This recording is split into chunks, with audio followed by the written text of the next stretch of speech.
বলে আমি জানতে পারবো না? এলাকার সবাই জানে ছেলেকে ভালোবাসতাম, প্রেম করছিলাম, তারপরে বিয়ে করে 3 দিন সংসার করে আসছো, একসাথে ছিল, নিজে নষ্টামি করে। সত্যি না জেনে কোনো কথা বলা উচিত না।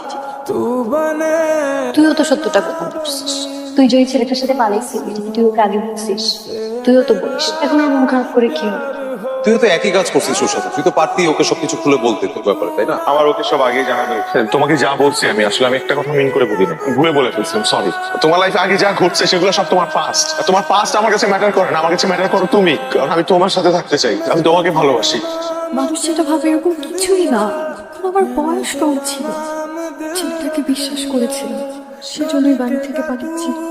এলাকার মানুষজন এগুলো বানিয়ে বানিয়ে বলে যে ওর সাথে আমার বিয়ে হয়েছে। আরো কত একটা মেয়ে টানা 3 দিন রেল স্টেশনে বসেছে, কারণ তার কাছে বাড়ি ফিরে যাওয়ার থেকে সুইসাইড করাটা সহজ ছিল।